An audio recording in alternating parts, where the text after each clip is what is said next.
Hi, I'm depressed alcoholic comedian James Nokise. A couple of years ago, I had a mental health breakdown which resulted in panic attacks on international flights, stepping in front of an oncoming bus, and eventually showering so long that I began to get a little bit hungry. And that's when I discovered something magnificent. Through the magic of takeaways and running water, it turns out my mental health safe space is eating fried chicken in the shower. And that's how we've ended up here, a mental health podcast on headspace and happiness. This episode, I'll be talking to TV creators Roseanne Liang and Perlina Lau. We'll be talking about parental validation. The rule is, in Chinese culture, you shit on your own kids and you praise the other kids. Professional validation. We can work our asses off and we'll still get some random stranger yelling at us in the street. And personal validation. I became addicted to external validation as a kid. Some of this will get a bit real, the language, the subjects, so make sure that you're in a safe space with your comfort food. And join us, eating fried chicken in the shower. Hi, and welcome to Eating Fried Chicken in the Shower, a mental health podcast with me, James Nokise, and today I am joined by Roseanne Liang and Perlina Lau, who are incredible creatives. Oh, thank you. Because the reason I don't pin you down on one thing is because you're doing so many things. Like the most famous thing right now is probably the Creamery. Mm-hmm. Just Creamery, not Creamery. Not the Creamery? Like Facebook, drop the... Did I just say it like one of your uncles would say it? I love your show, the Creamery. Your Samoan uncles apparently. Yeah. How did you know? Yeah, it's like That's exactly what it is.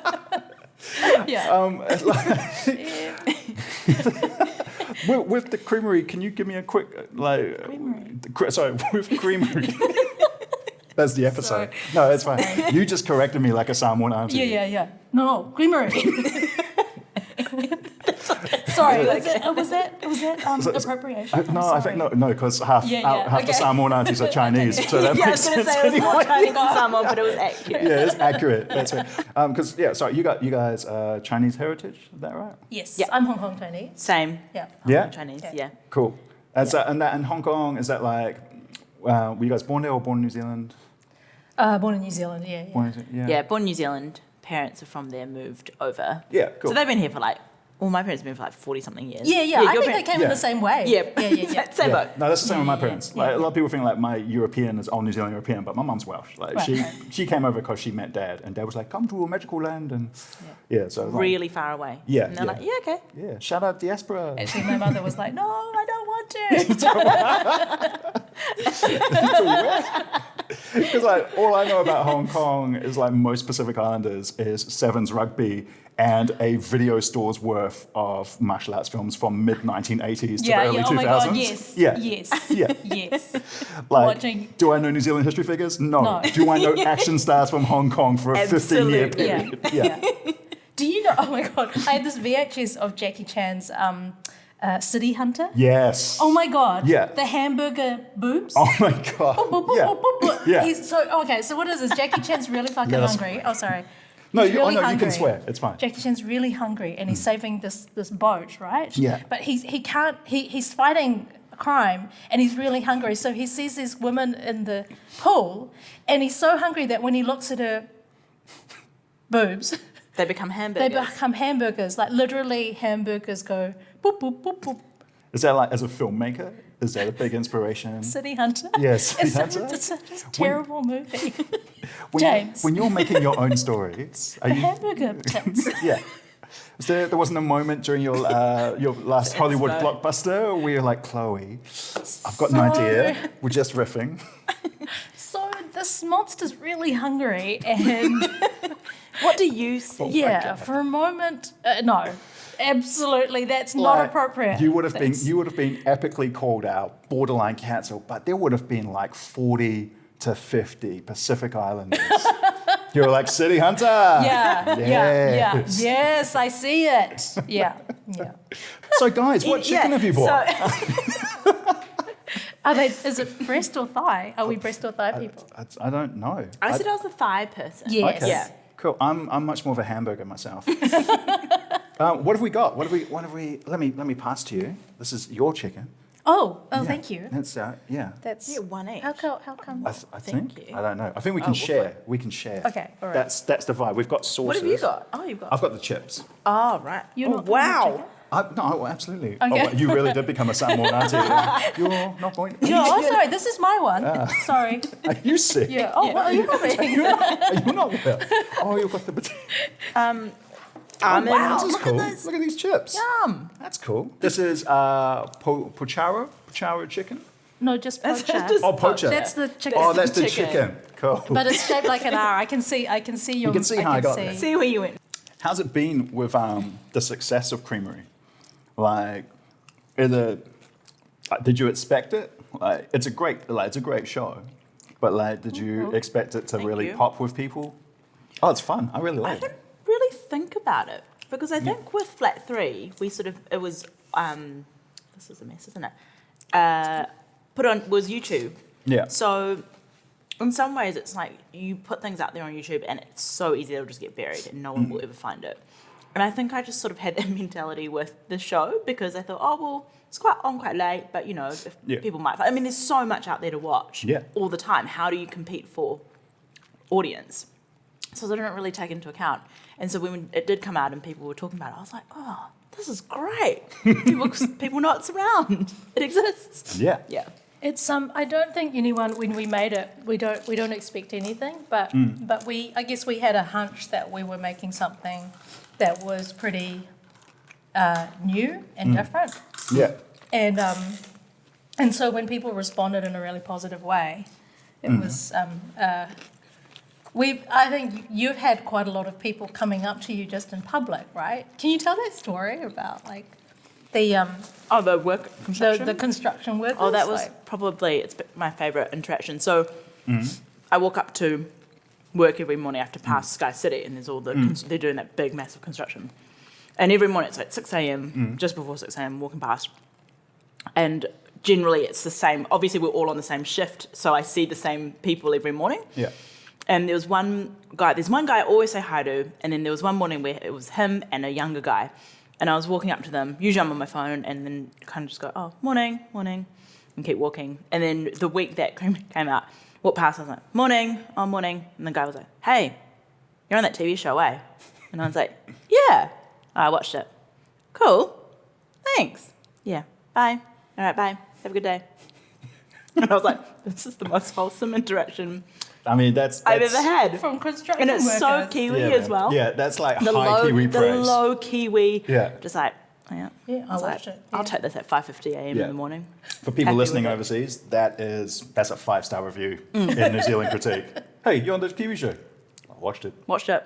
It's good. I was like, you're not even a demographic. I love it. Yeah. I love you. Yeah. Yeah. That was too much. Yeah. I was like, I'm going to play it cool because they're playing it quite cool. Yeah. Like, my version of that is actually eating chicken. Like, yeah. if I'm in a mall and people like see me in a food court, like that's when people are like, oh, he's going to order chicken. And like people will go, what chicken are you getting? I'm like, you don't look like you watched the show, but I will get, I'm not sure yet. And then someone's usually like, oh, is it KFC? And I'm like, hey man, let's not reinforce the Yeah, stereotypes. let's not. It's, Give me a chance. Hey, Yeah. but also let's not let's not dismiss let's not dismiss KFC. Yeah, it depends where I am. But I mean, like, I have that with this show, like, in terms where I go, man, this is a silly show. And like, we're doing something, but this is a silly show. And then people go, oh, wow. Do you have that with Creamery? Where you go, like, not saying that, like, it's silly, but it's a It's comedy. silly. It's really silly. It's silly, man. Yeah. It's ridiculous in some parts. I thought it was going to be Your really... character was ridiculous. I know. Oh, the character's amazing, though. It was really intense filming it at the time. That was something I remember. There were so many scenes that I was sort of like really in the moment or whatever, and I was like, oh God, this is so intense. And then I watched it back and I was like, what? This is so silly. I was like, this is ridiculous. And I get the lightness that only came through as a viewer, but when you're in it, I guess for the characters, it's like real high stakes and you're getting chased by some like psycho person with a gun. But then you're watching, you're like, this is silly, but in a good way. So when you're getting praise, does it feel like it's deserved? Like, how are you guys with praise? We're not great at, well, it's embarrassing, right? It's really embarrassing. Like when someone James says, like, no, it's not. No, I hear what you're saying, right? Because I feel that's a natural, quite a New Zealand to a degree response. yeah, it's you want to say thank you. Like I think I've been in the same way that someone says, like, let's say your partner says I love you, right? Occasionally they do. And they say I love you, and you know that you have to say I love you too, like within a certain time frame. Because if you pause too long, Yeah.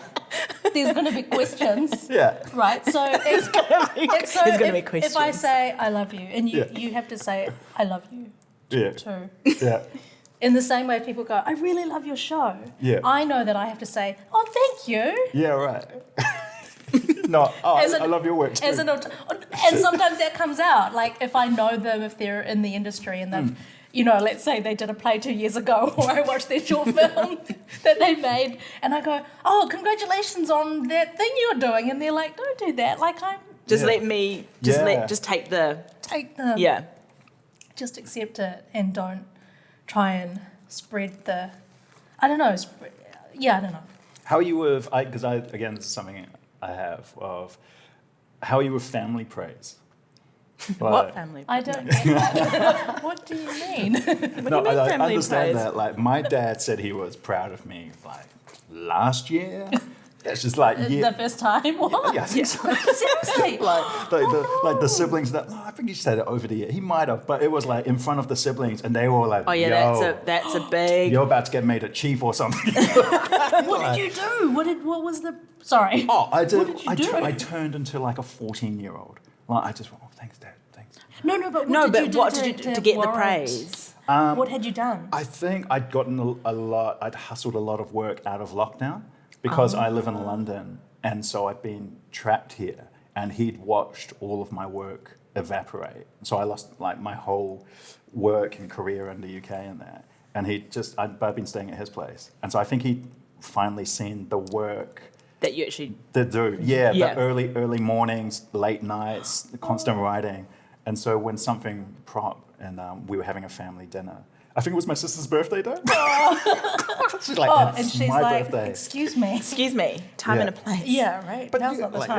have you guys had the awkward parent proud love thing? I think my mum. Yeah, in the last few years. Yeah. But both my parents have been like, proud of you, and I'm sort of just like, okay, thanks, and then I just like scuttle off. Yeah. Or sort of just like, oh yeah, thanks, because I think verbal affirmations are not Yeah. really a thing Yeah. definitely for like maybe Chinese parents. Totally. The rule is in Chinese culture, you shit on your own kids Yeah. and you praise the other kids.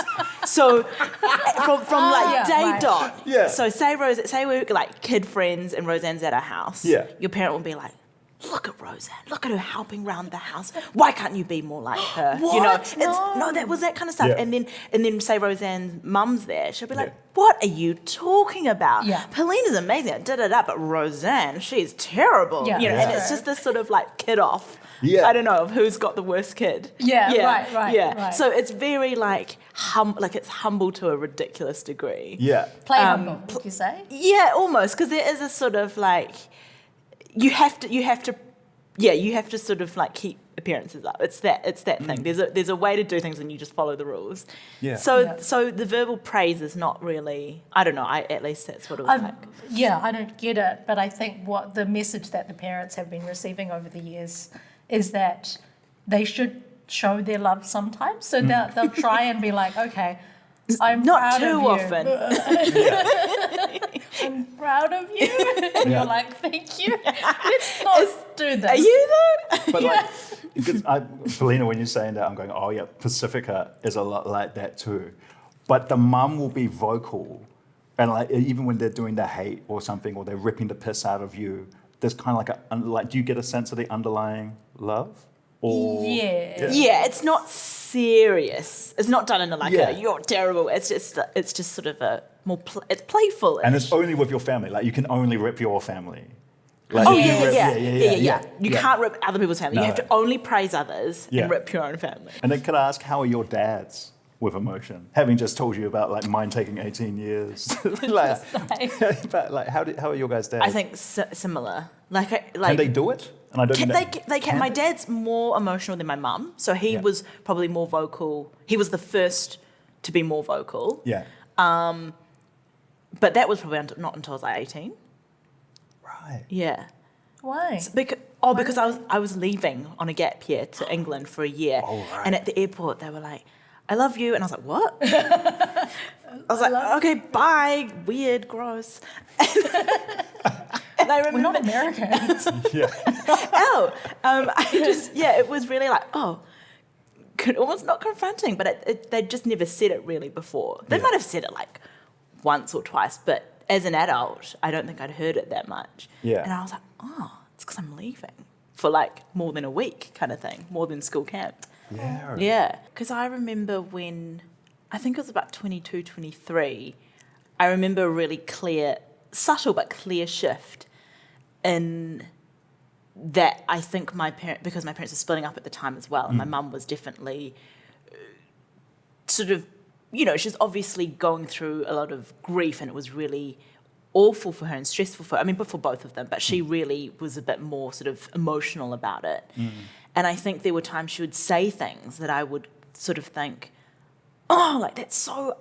you shouldn't say that, or you shouldn't be saying that, or you shouldn't be thinking that way. And that was sort of the first time I felt like I was going, I wouldn't do that if I was an adult. And so it was this switch of like, we're both adults and we're different. And I'm able to look at your actions as a person and an adult rather than as like my mum, if that makes sense. Yeah. So it was suddenly like, my parents are also adults who make mistakes, or they do things that I don't agree with. And I'm now in a position where I can go, I think I'd do it differently. But not in like a condescending way or patronising way. It was just this moment of realisation where I was like, I think that shift is starting to happen where like we're no longer kids and the things that they'll talk to us about are changing. Yeah. And they're not hiding things or like trying to keep it on the D-low. Because Perlina, how old were you when your parents divorced? I was like 23, maybe 23. Right. So quite a bit old, old enough to obviously know that they were happier separately, and that was good for both of them. But I think the way everyone deals with grief or trauma or whatever is obviously different. And because at the same time we were in the middle, then my sister and I were quite sort of like, don't try and like pull us onto your side. Like, we're just in the middle of this. Just let us be in the middle. Yeah. But that was sort of the first event where I saw them differently, and I was like, saw them as like just humans rather than my parents who are always right. Do you do anything for yourself, like after, like if one of them goes off on the other, or like do you? I think both they're both okay now, but I think in the beginning, I was really, because my mum was more vocal, I think I was really angry at her for a long time because of it, because I felt like, can't you see that we're in the middle here as well and we're dealing with it in our own way. And probably this year, and because, last year coming back for COVID, sort of in lockdown together, and it was the first time I was living back with her as an adult, we had a lot of those conversations about what happened, and I think it was the first time when I said, we're involved in a different way. We were also part of it. You just couldn't see it. You're not going to see it because she was obviously one half of it, but we were also there. And it was sort of the first time she went, with a tone that for the first time suggested she was like, I didn't really think about that necessarily. But as if you're younger, it's really hard to articulate that. Yeah. And you also don't know what you're thinking. But because we were older, we could be like, this sucks. It's bullshit. But then also, can hold that in. And like, how do you start that conversation?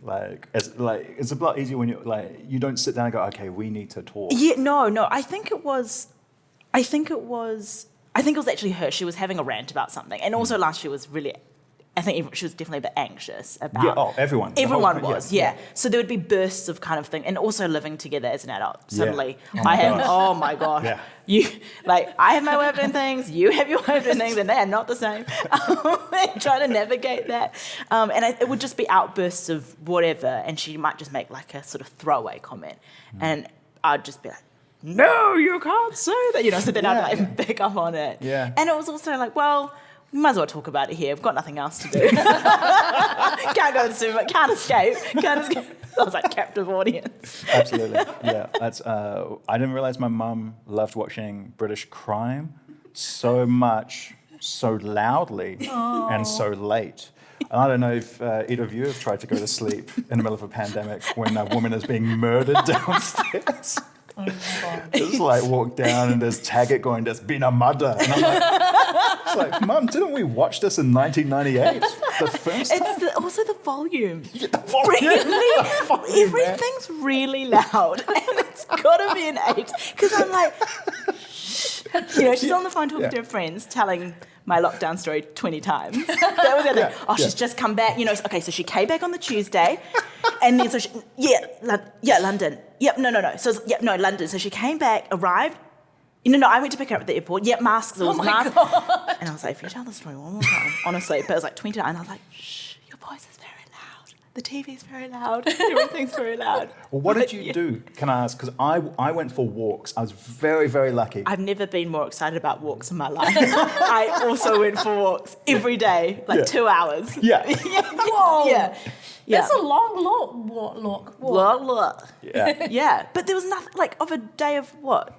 24 hours, 2 hours is nothing. Right. Yeah. No, look, I love my mum. I love her. I'm very close with her. I walked for 2 to 4 hours. I broke the law. I lived in Wellington. I had nowhere to walk. I just went round the block and went, I wonder if anything's different this time. Go again. Yeah, there's a cat. I wonder if that dog's going to be still there. Wow. Yeah. Yeah, whereas if you're living with reckon. your parents, my main argument is, no, I will go to the supermarket. No, stay. Yeah. You are at risk. Yeah. Yeah. I will put myself on the line. Yeah. I'm going Pack out there. and save. I will go to Pack and Save. Yeah. The biggest fight my mum and me had was when I left the shopping list at home, but just remembered it. And she just wandered into the supermarket with the shopping list and gave it to me in front of people. Like, here you go. And then just went for a walk around and then like sat in the car waiting to drive me home. And I was like just looking at her like, what are you doing? And then we got into the car. I got into the car with the shopping, and like there was just a silence. And then I went to my mum. "Did you have fun in there? You have a nice time?" And she took a breath and went. Like she'd gone clubbing and she wasn't allowed. Yeah. Are you? And she Like took- you'd caught her. And I took that tone, and in my mind, that was the right tone. And in her mind, I gave you life. And she said to me, "I birthed you." And I went, "We'll talk about it at home." She said, "You will walk home if you keep that tone." Never forget. It's like, I don't care if it's a pandemic. I don't care if I put myself I don't care if it's winter. You will get out of this car and walk home and think about what you just said. Exactly. That is so good. It's like, oh no, I bowed to the Queen. I apologise. I forgot myself. The That's one line. correct. Yeah. Are your parents still there? Yeah. So, do you find yourself slipping into your parents as a parent now? Or are you conscious? Slipping into parents? Like slipping into the mannerisms of your parents as a parent? Like, or are you conscious enough of their parenting? I'm quite interested in this answer. Well, so the more when I became a parent, I realised that my parents were kind of winging it, and they were just doing the best that they could with 3 girls, which is a lot. And my dad was working, and my mum was, I guess, the homemaker, and took us and wanted us to achieve to quite a high level, being of that immigrant, idea that we come here to ascend. Yeah. And so she. Have you ever heard it, Perlina? It's true, but when you say that, we've come here to ascend, like some mission. Oh yeah, it sounds Space wrong. mission. It sounds evil somehow. Sounds like the plot of your next Hollywood blockbuster. We come here to ascend. Actually, it's just an intimate story about immigrants. Did you not get that? We come here to ascend. But yeah, so this driving and the ascension is based on doing music, ballet, speech, and drama. Yeah, right. Yeah, and We have a Pacific variation of Right, that. oh, yeah, what's- Yeah, right. which sport or law or accounting, but Right. it's school C. Nice. Like, I feel like when we were in high school in the 90s, if you got your school C, Yeah, that was never mind bursary. Bursary was for the elite. oh yeah, But, There's something about school CA. But school it C. was like the one to get. Yeah, Right. or 5 as well. Like that's, Yeah. I mean, that just speaks to the education issues that we have. But if you got all 5 schools C, that was like the cliche growing up. Yeah, yeah. You know, not only are they a good boy, but good boy, all 5 schools C. I mean, I really enjoyed school, so that was good. But from age 5, my grandma was like, okay, so you need to get a job where you use your brain and not your hands. So the only way you do that is to go to university. So I was like, okay. Yeah, wow. I was like brainwashed. From 5. Oh, yeah, really young. I mean, academically, that's a good way to get people thinking, like about study and that. Yeah. It's like making university seem natural and not some like thing which if you do, it's a special thing. It's just a natural thing. Yeah. She was like, that's like the key to how you can get a job where you can just like sit there and Yeah. not have to like lift stuff. Ascension. And I was like, ascension, yeah. Yeah. So I was like, This is how it's we the ascend. Ascend to a chair. yeah, from the yeah. I mean, that just sounds like the title of your book. The Roseanne Liang story, the Ascend to a Chair. To a chair. Ascend to a chair. Yeah. Yeah. Can I ask, out of curiosity, just because both your families are from Hong Kong, right? Mm-hmm. With what's happening in Hong Kong, does that hit with you guys? Yeah. A lot. Yeah, Yeah? it was definitely it was quite intense the last couple of years because there was just more protests and stuff going Yeah, on, yeah, and then yeah. since COVID, they've sort of not been able to protest. But then there's been tons of like arrests and stuff. It's it just feels like a bit powerless. I think basically because that's basically what's happening. Yeah. Yeah. There's a lot of what can we do, and the powers that be are so. It's just too big to be able to. There's no fight. There's actually no fight to be had because the scale of What they're up against. is just. They're probably listening to this conversation. Like, do you know, via our phones or whatever. Yeah. We can't Yeah. say anything about, and they're so good at their job of pushing the nationalist idea that. So, back in the 90s, I remember going to a Tiananmen Square protest or it wasn't a protest. It was more a march for Like a commemoration, democracy. yeah. And I went with my parents. And now I'll have arguments with my parents about Hong Kong as China, and Right. it always was China. And you have been brainwashed by the Americans, and the Americans are bankrolling the protesters. And I'm like, okay, I wouldn't put it past America. Absolutely. Yeah. They have a but- history. Right. And they're like, you love America and you think America's great. And I was like, I never said that. But do we think China is this all-loving, all-thoughtful thing? And I feel very uncomfortable even talking about it because I know that they're very thorough with their, Research. yeah. If I mean, like, before you speak, Perlina, I just noticed you have both tensed up on that question. I don't think it's conscious, but your body language, your faces. It's the only subject that, it's the only sort of like news, current affairs subject that I can't really talk to my mum about. Like she just gets really uncomfortable and she's like, I don't want to talk about this anymore. And similar to your parents, it's they got handed back in 1997. Why is everyone acting like this wasn't always coming? It's been on the cards since 1997. It belongs to China. It was all they're doing is disrupting. She's like, all the young people are doing by protesting is disrupting the lives of the millions of people who are trying to live and trying to make money to continue. What's the point?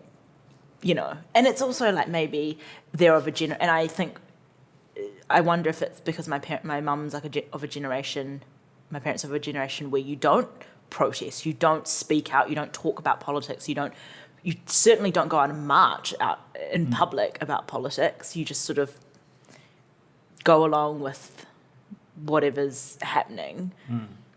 But I mean, that's what I get from my parents. So, yeah, I don't know. It's funny because right when they started, it felt like the majority of Hong Kongers had joined, that like so many millions of Hong Kongers marched at the beginning. And now it's become a young person's hooligans fight. Disruptive, Yeah, violent. Yeah. It was when they started burning the train stations, I think the definitely like some of the older generation in Hong Kong were like, no, this is not what, as long as the protests don't disrupt their daily lives, as long as they can get to work, that's a little bit what it felt like. It started to look like, oh, okay, now it's interrupting me getting to work, being able to earn money. It's such a contentious subject. And it does feel like I remember thinking, oh, now that we've got COVID, we're not going to be able to cover it as much. And that kind of basically is what happened. You're not going to get as much news out of there because everyone's at home in lockdown and they're not able to protest. And yet China continues its, like, for me, the cinema, that they've just changed their cinema guidelines and basically put their own censorship laws on Hong Kong films. So this rich culture of Hong Kong making, and yes, Hong Kong has been colonised, and that's got its own problems with it. Hamburgers. Hamburgers. Yeah. Those Americans. I like what you did there, man. But now the strictures that China censors put on their own movies now apply to Hong Kong movies. How is that going to change? Like anything that you do about authorities like police. You're not going to be able to make Police Story. You're not going to make Infernal Affairs. Yeah, this is exactly the two films that came to mind. Right. Yeah. Right. You can't make those movies with those Chinas because you can't make movies about ghosts. You can't do that because of the Communist Party. And what is that going to do to culture in Hong Kong? How do you not stay sane? How do you deal with frustration and disappointment? Like, not necessarily about Hong Kong, but just In general, like when those emotions come into. Frustration and disappointment.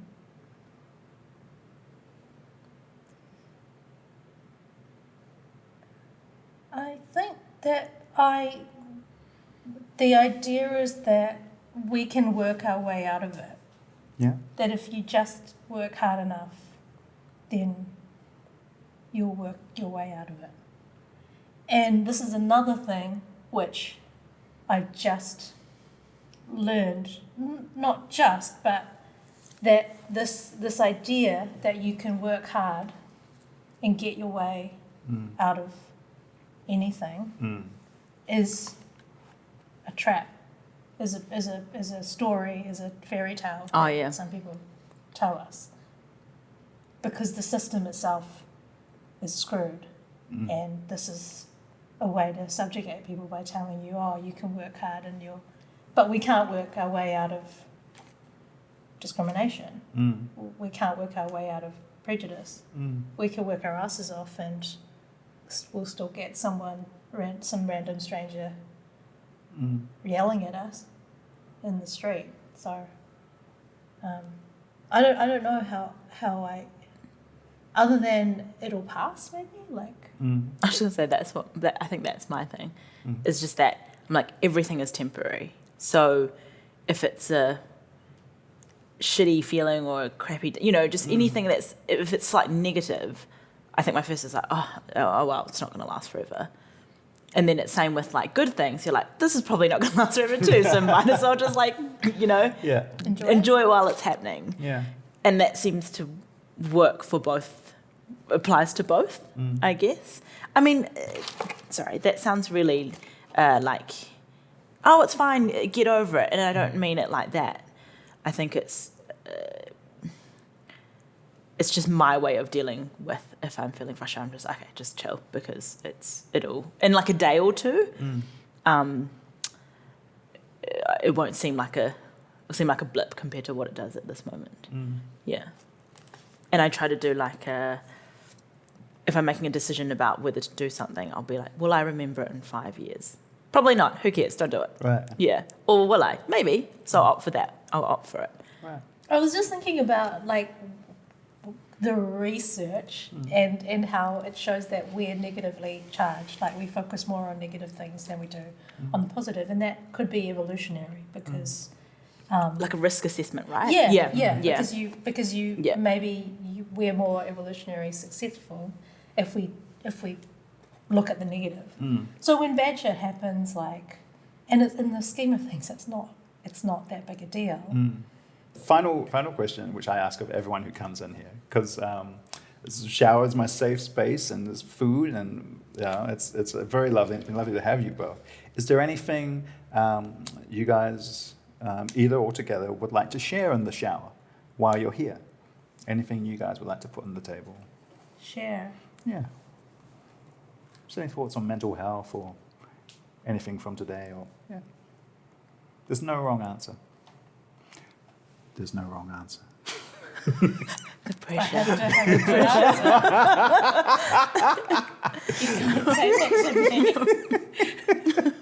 You go first. There's no ducks of the shower. Get a ribbon. I got a potato chip. It's golden. It's like, Well, now that you mention it, I became addicted to external validation really? as a kid, and that's what that duck shit was about. Whoa. Yeah, I got addicted to the straight A's, like that, all the 99%, all that shit. Yeah. And I have made a concerted effort to not just quest for that stuff, but it's ingrained. Yeah. As you just saw, I'm like, I have to be the winner. Like I have to get an A+, and I have to get 90%, and it's still in me. Yeah. But I'm actively trying to be like, it's not important, man. It's not important. When did you have that realization? Probably in my 30s. Yeah. Oh, wow. Yeah, in my 30s. I think that's pretty normal. I think a lot of your 30s is understanding your teens and your 20s, and like sometimes because people are having kids, but sometimes just because you're midlife, and so you really try and understand that. It's an equalizer, I think. You know, when I look around me and I say, the people that I love weren't ducks. The people I admire weren't ducks. But you love them anyway. I'm one of them, and I was ducks, and I am clearly the best.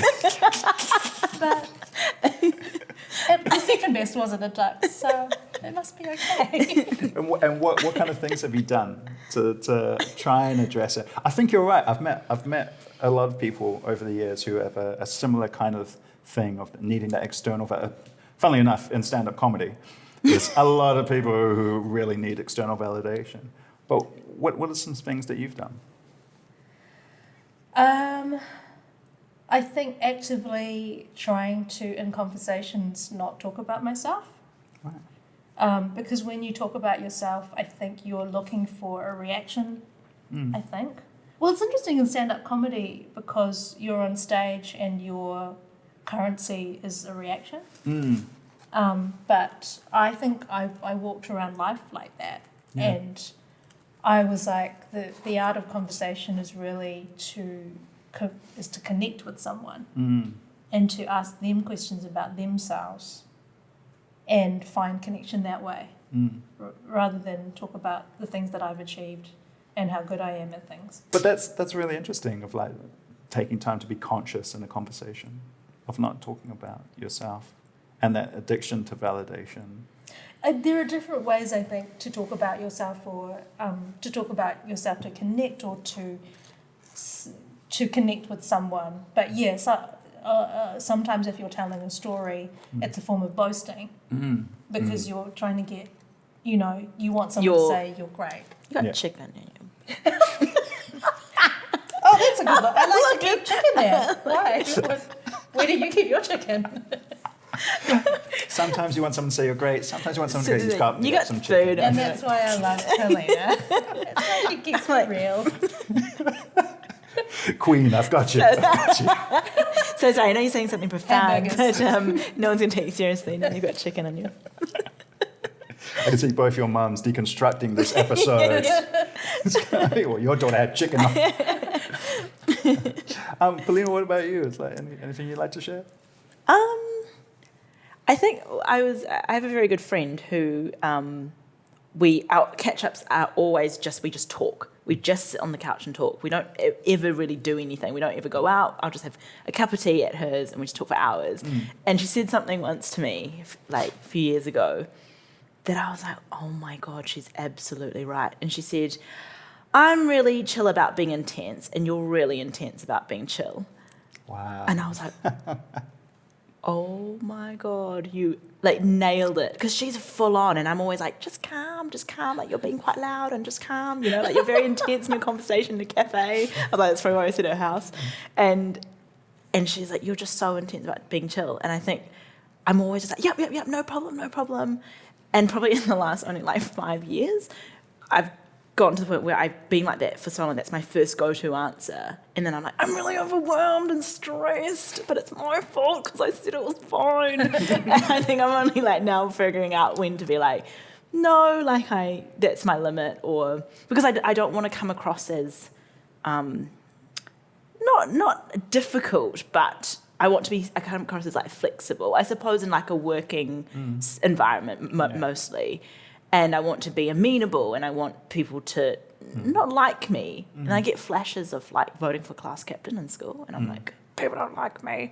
I want to be class captain, but I didn't get voted. And I'm like, it's because I'm not popular. Like, you know, I never chase popularity, but I think in the back of my mind, I'm like, be someone who people like.